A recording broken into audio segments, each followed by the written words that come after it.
그리스도 안에서 사랑하는 성도 여러분, 이동훈 목사의 성경의 세계 시간입니다. 오늘은 금요일로 나와 하나님의 관계를 주종 관계에서 살펴보았습니다. 주종 관계에서 살펴보고자 합니다. 라고 하기에도 좀 멋쩍은 생각이 듭니다.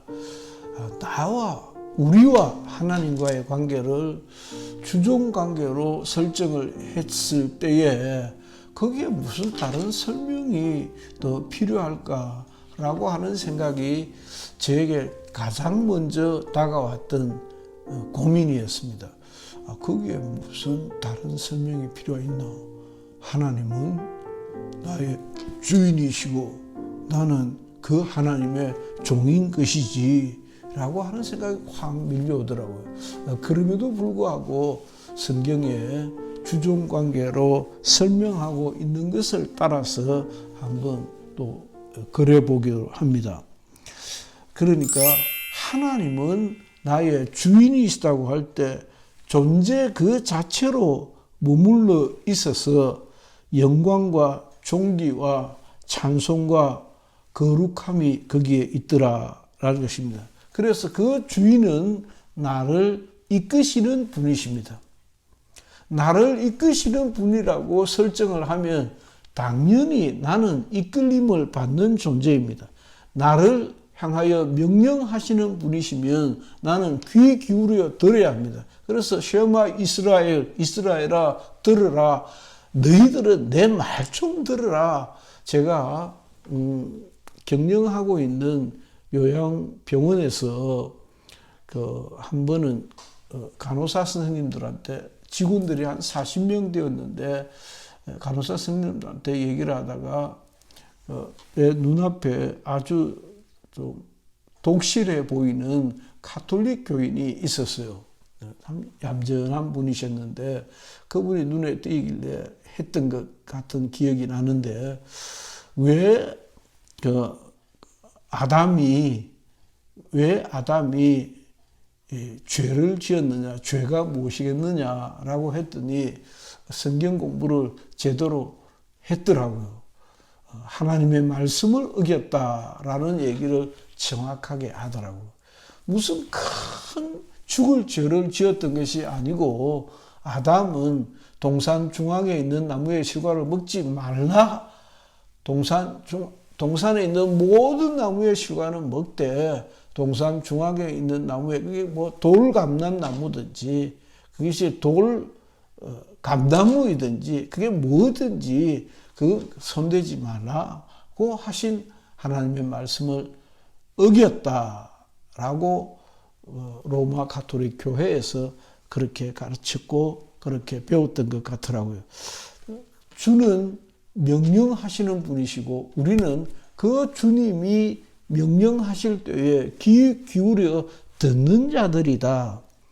그 듣는 자들은 그 다음 네 번째는 하나님의 영광과 능력으로 충만해서 그로 나의 하나님께 나를 이끄시는 하나님께 영광을 돌려드려야 한다. 다섯 번째, 나는 그 이끄시는 하나님의 소유물이다.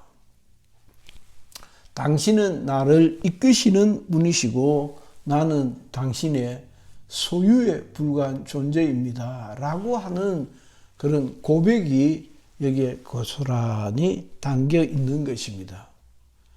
우리는 주종 하나님과 우리와의 사이를 주종 관계로 보는 것에 별로 거부감을 느끼지 않습니다. 어쩌면요, 신앙생활을 하지 않는 이들이 교회 와서 주여 하고 또 심지어는 그 주인 되시는 하나님의 대리인격의 목사님, 전도사님 이런 사역자들에게 아주 고분고분하게 순종하고 협조하는 것을 보면 야, 저게 뭐 교회 와서 내가 그래도 명색이 회사에서는 중역인데 내가 사장인데 내가 오너인데 교회 오면 이거 완전 쫄따구네. 그렇게 오해를 하실 수도 있지 않을까 생각이 들어요. 제가 목사니까 너무 당연하게만 생각하는 것이 아니고 신앙생활을 하지 않는 분의 입장에서는 야 이거 뭐 이상하네, 여기 오니까 내가 영 쫄다구네, 그렇게 생각할 수도 있지 않을까 싶어요.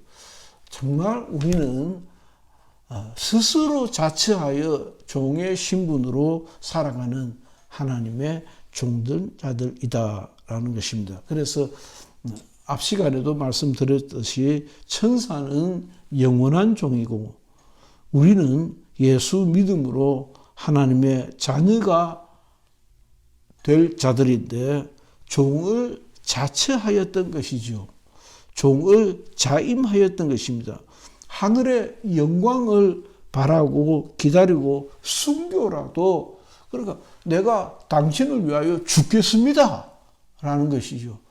죽겠습니다 라고도 할 수 있는 자다. 그것이 야 교회 참 이상하더라, 교회 가니까 이건 뭐 목사가 최고고 목사가 참 대단하더라, 그렇게 착각하는지 모르겠어요.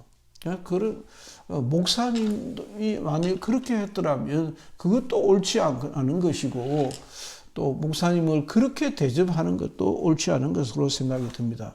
좀 결론을 한번 정리해 보면, 종은 종으로서의 사명을 가진 자들이다. 종은 주인의 명령을 구하는 자다라는 것입니다. 종은 죽기까지 복종한다 해서 순교라도 하는 자이다라는 것이고, 종은 네 번째 주인의 상에 참여하는 것을 아니올시다. 어르신께서 다 드시고 나면 남는 거라도 제게 주시면 제가 잘 먹도록 하겠습니다 라고 주인의 상이라도 참여할 것을 권함을 받을 때에 사양해서 영광은 당신이 받으시고 저는 제 할 몫을 했을 뿐입니다 라고 하는 것입니다. 다섯 번째로 말씀드렸던 바와 같이 사도들, 제자들, 성도들이 종을 자처했습니다. 그들은 첫째, 최선을 다했고 대접을 사양했습니다. 세 번째, 죽기까지 하나님을 섬겼습니다. 순교하였습니다. 네 번째, 절대 복종의 영원한 관계를 사모하였습니다. 다섯 번째, 종으로서 행복했던 것입니다. 제가요, 시집간 딸아이랑 시집가기 직전에 아무개야 너는 어떤 삶을 살고 싶니? 라고 한번 대화를 한번 청해 본 적이 있습니다. 그러니까 애가 잠깐 멈칫하더만은 행복이라는 단어를 생각해 보았다라고 하더라고요. 참 저는 그런 생각이 안 들거든요. 저는 역시 조금 더 철학적이고 조금 더 형이상학적이고 좀 더 신학적인 그런 생각을 했던 것에 비해서 제 딸아이는 행복한 삶을 살고 싶다라고 생각했는가 봐요. 우리 주 예수 그리스도의 종된 우리들은 종으로서 행복하는 것입니다. 내가 종으로서 비굴하고 노예적이고 복종하는 관계만 갖는 것이 아니라 나는 복종함으로, 나는 순종함으로 기꺼이 참 행복합니다 라고 할 수 있는 것이 아닌가, 그렇게 생각이 듭니다. 사랑하는 성도 여러분들에게도 참 하나님을 주인으로 섬기고 나는 종을 자처함으로 영원한 행복에 참여할 수 있기를 주의 이름으로 축원합니다. 감사합니다.